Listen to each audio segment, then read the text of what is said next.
Hi everyone, this is Janita and welcome to Procure PT. ഇന്ന് നിങ്ങൾക്ക് useful ആയ മറ്റൊരു വീഡിയോയും കൊണ്ടാണ് ഞാൻ വരുന്നത്.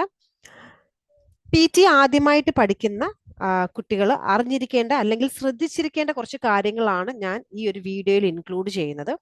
ഒരുപാട് കുട്ടികൾ ജസ്റ്റ് യൂട്യൂബ് ചാനൽസ് മാത്രം നോക്കി പഠിച്ച് പോയി പരീക്ഷ എഴുതുന്ന സ്റ്റുഡൻസ് ഉണ്ട്.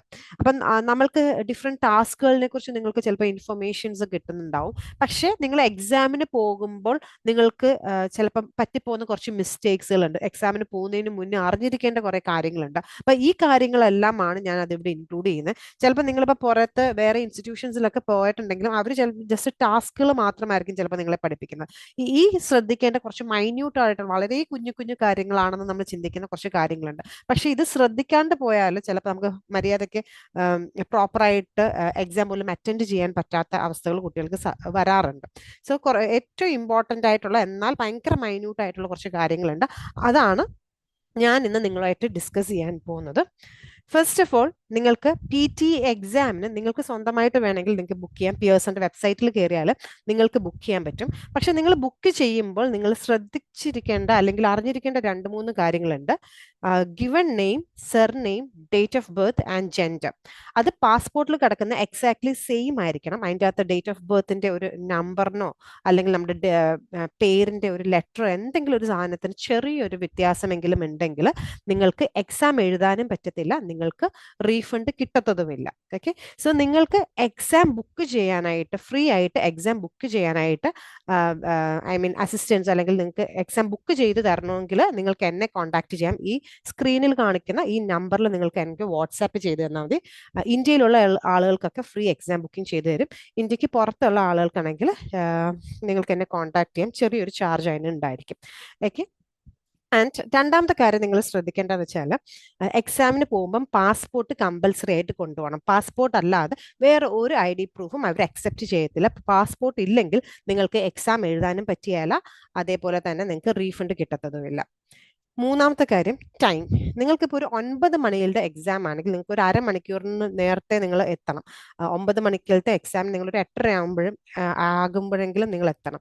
ഈ 9 മണിയുടെ എക്സാമിന് നിങ്ങളിപ്പം ഒരു 9:02 നിങ്ങൾ എത്തുന്നതെങ്കിലും അവർ നമ്മൾ എക്സാം എഴുതിപ്പിക്കത്തതുമില്ല, നമ്മൾക്ക് റീഫണ്ട് കിട്ടത്തതുമില്ല. ഈ 3 കാര്യങ്ങൾ വളരെ ഇമ്പോർട്ടൻ്റ് ആണ്, നിങ്ങൾ ശ്രദ്ധിക്കേണ്ട കാര്യങ്ങളാണ്.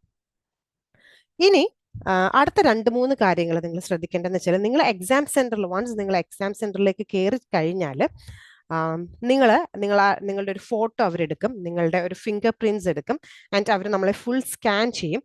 ആൻഡ് അതിനുശേഷം അവർ നമ്മൾക്കൊരു നോട്ട് പാഡും 2 മാർക്കർ പേനയും തരും. മാർക്കർ പേന ആദ്യമേ തെളിയുന്നുണ്ടോ എന്നുള്ളത് നിങ്ങൾ നോക്കുക.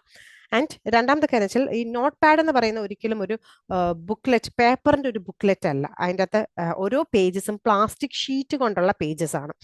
അതായത് നമ്മൾ സ്പൈറൽ ബൈൻഡ് ചെയ്യുമ്പോൾ നമുക്ക് ഫ്രണ്ടിലും ബാക്കിലും ഒരു പ്ലാസ്റ്റിക് ഷീറ്റ് ഇല്ല, അതേപോലത്തെ പ്ലാസ്റ്റിക് ഷീറ്റിന്റെ പേജസ് ആയിരിക്കും ഇത്. അപ്പൊ ആദ്യമേ നിങ്ങൾ ചെയ്യേണ്ടത് എന്താ വെച്ചാൽ, ആ മാർക്കർ പേന വെച്ചിട്ട് അത് തെളിയുന്നുണ്ടോ എന്നുള്ളത് നോക്കാം.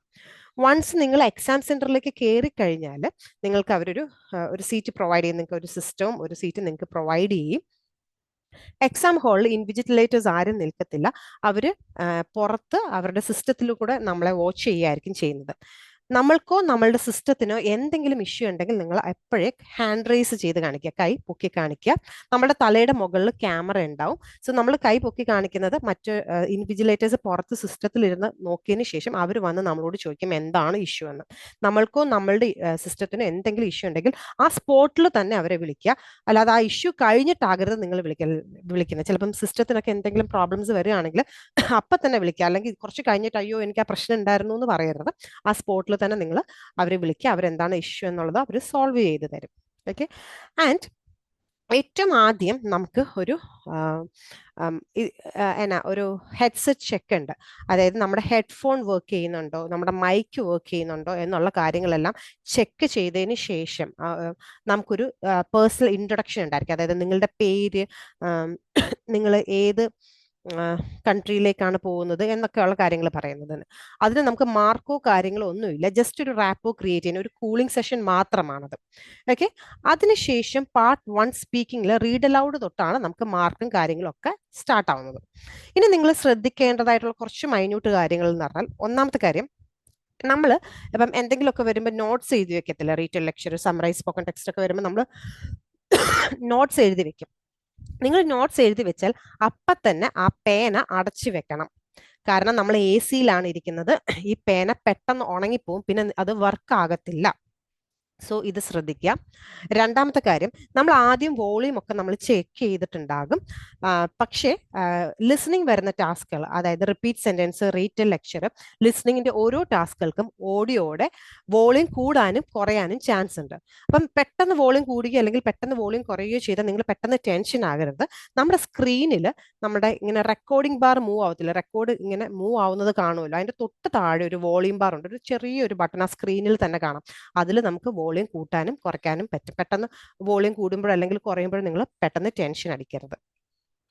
പിന്നെ നമ്മൾക്ക് PT അക്കാഡമിക്കോ അല്ലെങ്കിൽ PT അക്കാഡമിക് UKVAയോ ആണെങ്കിൽ നമുക്ക് 20 ഡിഫറെൻറ്റ് ടാസ്കുകളാണുള്ളത്. PT കോർ ആണെങ്കിൽ 19 ഡിഫറെൻറ്റ് ടാസ്കുകളാണ്.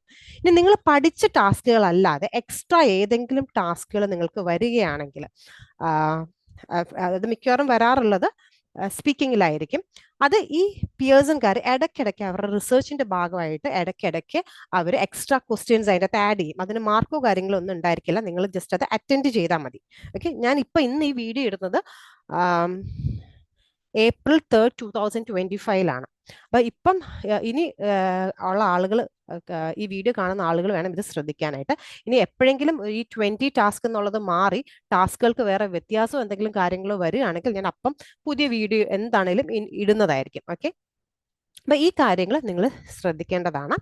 അപ്പൊ എക്സ്ട്രാ ക്വസ്റ്റ്യൻസ് വന്നാൽ പെട്ടെന്ന് ടെൻഷൻ ആയിരിക്കില്ല, ഇത് ഞാൻ പഠിക്കാത്ത സാധനമാണല്ലോ, ഇത് യൂട്യൂബിലൊന്നും കണ്ടിട്ടില്ലല്ലോ, അല്ലെങ്കിൽ എന്നെ പഠിപ്പിച്ചിട്ടില്ലയോ എന്ന് വിചാരിച്ചിട്ട് ടെൻഷൻ ആയിരിക്കരുത്. അവർ അഡീഷണൽ ക്വസ്റ്റ്യൻസ് ഇടയ്ക്കിടയ്ക്ക് റിസർച്ചിന്റെ ഭാഗമായിട്ട് ഇൻക്ലൂഡ് ചെയ്യാറുണ്ട്. പിന്നെ ഇപ്പം എക്സാമിന് കണ്ടുവരുന്നത് വെച്ചാൽ റീറ്റെൽ ലെക്ചർ, അതായത് അതേപോലെ തന്നെ ലിസണിങ്ങിൻ്റെ അകത്ത് മൾട്ടിപ്പിൾ ചോയ്സ്, മൾട്ടിപ്പിൾ ആൻസറിന് യൂഷ്വലി നമുക്ക് ഓഡിയോ ആണ് കേൾക്കാറുള്ളത്, പക്ഷെ ഇപ്പൊ കൂടുതലും വീഡിയോ ആയിട്ടാണ് വരാറുള്ളത്. അപ്പൊ വീഡിയോ ആയിട്ട് വരുമ്പം പെട്ടെന്ന് വീഡിയോ കണ്ടുകൊണ്ടോട്ടിരിക്കാതെ നിങ്ങൾ ഓഡിയോയിൽ അവരെന്താണ് പറയുന്നതെന്ന് ശ്രദ്ധിക്കുക. അതേപോലെ തന്നെ ഡിസ്ക്രൈബ് ഇമേജ് കഴിയുമ്പോൾ പെട്ടെന്ന് റീറ്റെയിൽ ലെക്ചർ വരുമ്പോൾ ചിലപ്പോൾ ഒരു ഇമേജ് വരും, ഇമേജിന്റെ കൂട്ടത്തിൽ തന്നെ ഓഡിയോയും വരും. അപ്പം അത് ഡിസ്ക്രൈബ് ഇമേജ് ആണെന്ന് വിചാരിച്ചുകൊണ്ടിരിക്കരുത്, നമ്മൾ അത് ഓഡിയോയും കൂടെ വരുമ്പോൾ മനസ്സിലാക്കണം അത് റീറ്റെയിൽ ലെക്ചർ ആണെന്നുള്ളത്.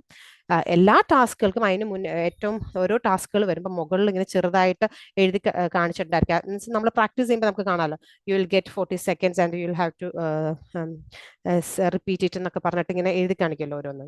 അല്ലെങ്കിൽ you will hear an audio and you will have to repeat the same audio എന്ന് പറഞ്ഞിട്ട് റിപ്പീറ്റ് സെന്റൻസിന് കാണിക്കും.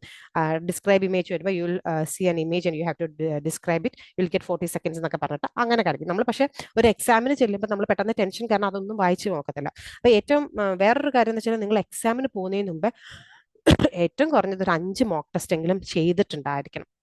മോക്ക് ടെസ്റ്റുകൾ ചെയ്താൽ മാത്രമേ നമുക്ക് ഓരോ ക്വസ്റ്റ്യൻസ് എങ്ങനെയാണ് വരുന്നത്, ഓരോ ടാസ്കിന് നമുക്ക് ടൈം പ്രോപ്പർലി മാനേജ് ചെയ്യാൻ പറ്റുന്നുണ്ടോ എന്നുള്ള കാര്യങ്ങളൊക്കെ നമുക്ക് മനസ്സിലാവത്തുള്ളൂ. അപ്പം മോക്ക് ടെസ്റ്റ് ഇമ്പോർട്ടൻ്റ് ആണ്. പിന്നെ ഏതെങ്കിലും ഒരെണ്ണത്തിൽ മോക്ക് ടെസ്റ്റ് കിട്ടി, എനിക്ക് ഇതിൻ്റെ അകത്ത് മോക്ക് ടെസ്റ്റ് കിട്ടിയപ്പോൾ എനിക്ക് 80 കിട്ടി എന്ന് പറഞ്ഞിട്ട് ഓടിച്ചാടി അത് വിശ്വസിച്ചങ്ങ് പോയി ഡേറ്റ് എടുക്കരുത്. ഏതെങ്കിലും ഒരു തേർഡ് പാർട്ടി ആപ്ലിക്കേഷനിൽ മാത്രം ഒരിക്കലും മോക്ക് ടെസ്റ്റ് ചെയ്യില്ല. ഒരുപാട് തേർഡ് പാർട്ടി ആപ്ലിക്കേഷൻസ് ഉണ്ട്, അതിൻ്റെ അകത്ത് എല്ലാം നിങ്ങൾ മോക്ക് ടെസ്റ്റ് ചെയ്ത് നോക്കണം. ഓക്കെ, ഒരുപാട് തേർഡ് പാർട്ടി ആപ്ലിക്കേഷൻസ് ഉണ്ട്, അതിൻ്റെ അകത്തൊക്കെ മോക്ക് ടെസ്റ്റ് ചെയ്ത് നോക്കണം. ഏതെങ്കിലും ഒരെണ്ണം മാത്രം വിശ്വസിക്കരുത്. ഇത് എന്നെപ്പോലെയും നിങ്ങളെപ്പോലും ഉള്ള ആളുകൾ ക്രിയേറ്റ് ചെയ്ത് വെച്ചേക്കുന്ന തേർഡ് പാർട്ടി ആപ്ലിക്കേഷൻസ് ആണ്. അപ്പൊ അവർ നമ്മളോട് പറയും ഇത് പിയേഴ്സൺകാരുടെ എക്സാക്ട്ലി സെയിം AI ആണ് നമ്മൾ യൂസ് ചെയ്യുന്നതെന്നൊക്കെ. പക്ഷെ അവരുടെ സ്കോറിംഗ് ഒരിക്കലും പിയേഴ്സന്റെ അത്രയും എക്സാക്ട്ലി സെയിം അല്ല. അപ്പൊ ഇവർ പറയുന്നത് വെച്ചാൽ ഒന്നെങ്കിൽ +5 അല്ലെങ്കിൽ -5 എന്നുള്ള രീതിയിലാണ് നമുക്ക്, അതായത് അവരുടെ പോർട്ടലിൽ നമ്മൾ മോക്ക് ടെസ്റ്റ് ചെയ്തിട്ട് കിട്ടുന്ന സ്കോറിനേക്കാളും ഒന്നെങ്കിൽ നമുക്ക് +5 അല്ലെങ്കിൽ -5 ആയിരിക്കും നമുക്ക് സ്കോർ കിട്ടുന്നതെന്നായിരിക്കും അവർ പറയുന്നത്. പക്ഷേ നമ്മൾ അത് വിശ്വസിക്കരുത്. നിങ്ങൾ ഇത് പ്രാക്ടീസ് ചെയ്യാനായിട്ടുള്ള ഒരു മെറ്റീരിയൽ എന്നുള്ള രീതിയിൽ മാത്രമേ ഇതിനെ കാണാവൂ. അതുകൊണ്ട് തന്നെ എന്താണേലും ഒരു 5 ഡിഫറെന്റ് പോർട്ടലുകളിൽ നിങ്ങൾ എന്താണേലും മോക്ക് ടെസ്റ്റ് ചെയ്തിട്ട് പോകണം. പിന്നെ നിങ്ങൾ എക്സാമിന് ശ്രദ്ധിക്കേണ്ടതെന്ന് വെച്ചാൽ നമ്മൾ വീട്ടിൽ പ്രാക്ടീസ് ചെയ്യുമ്പോൾ നമ്മൾ ലാപ്ടോപ്പിലാണ് പ്രാക്ടീസ് ചെയ്യുന്നത്. അതിൽ കീബോർഡ് എല്ലാം ഭയങ്കര സോഫ്റ്റ് ടച്ചാണ്, ഒരു ഫെദർ ടച്ചാണ്. പക്ഷെ എക്സാമിന് നമ്മൾ ചെല്ലുമ്പോഴത്തേനും അതൊരു പബ്ലിക് യൂസ് ചെയ്യുന്നതായതുകൊണ്ട് തന്നെ കീബോർഡ് കുറച്ചുകൂടെ ഹാർഡായിരിക്കും. ഓക്കെ, ആൻഡ് അടുത്ത കാര്യം എന്ന് വെച്ചാൽ നിങ്ങൾ എക്സാം എഴുതി ഒരു 5 മണിക്കൂറിനുള്ളിൽ നിങ്ങൾക്ക് എക്സാം കംപ്ലീറ്റ് ആയി എന്നുള്ളൊരു മെയിൽ വന്നിട്ടുണ്ടോ എന്നുള്ളത് വരുത്തുക. അപ്പം എക്സാമിന്റെ റിസൾട്ട്സ് നമുക്ക് 2 to 5 ബിസിനസ് വർക്കിംഗ് ഡേയ്സിനുള്ളിൽ വരുമെന്ന് പറഞ്ഞാലും ഒരു ദിവസത്തിനുള്ളിൽ റിസൾട്ട് വരും. നമുക്ക് ഇവിടെ ഇന്ത്യയിൽ നമുക്ക് നേരത്തെ ഒരു 4 മണിക്കൂറിനുള്ളിൽ റിസൾട്ട് വരുമായിരുന്നു. ഇപ്പം നവംബറിനൊക്കെ ശേഷം ഒരു ഹ്യൂമനെയും കൂടെ ആഡ് ചെയ്തതിന് ശേഷം ഒരു ദിവസം എടുക്കുന്നുണ്ട്.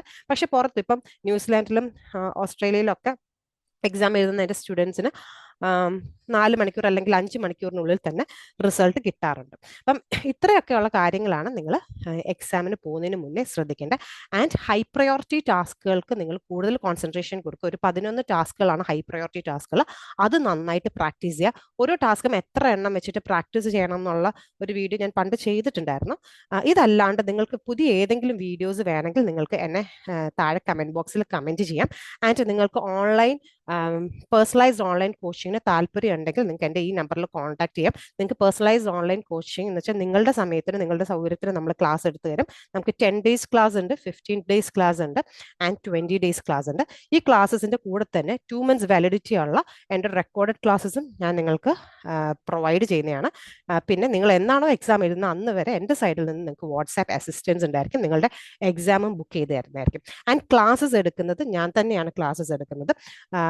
ചില സാഹചര്യങ്ങൾ അല്ലെങ്കിൽ നിങ്ങൾക്ക് വേറെ എന്തെങ്കിലും ഇഷ്യൂസോ അങ്ങനെയൊക്കെ ഉള്ളപ്പോൾ മാത്രമാണ് സ്റ്റാഫ്സുകൾ എടുക്കുന്നത്. ബാക്കി എല്ലാ ക്ലാസ്സസും ഞാൻ തന്നെയാണ് എടുക്കുന്നത്. അതിൻ്റെ കൂടെ തന്നെ എൻ്റെ റെക്കോർഡഡ് ക്ലാസ്സസും നിങ്ങൾക്ക് പ്രൊവൈഡ് ചെയ്യുന്നതാണ്. എന്തെങ്കിലും ഡൗട്ടോ കാര്യങ്ങളോ ഉണ്ടെങ്കിൽ നിങ്ങൾക്ക് എന്നെ ഈ നമ്പറിൽ കോൺടാക്ട് ചെയ്യാം. വാട്സാപ്പ് ചെയ്യുക, മാക്സിമം വിളിക്കാതിരിക്കുക ആൻഡ് വാട്സാപ്പ് ചെയ്യുക. ഫോൺ നമ്പർ താണ്ടി സ്ക്രീനിൽ നിങ്ങൾക്ക് കാണാം എന്ന് ഞാൻ വിശ്വസിക്കുന്നു. നമ്പർ 8848628016 എന്നാണ്.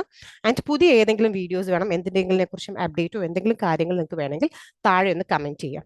Thank you so much.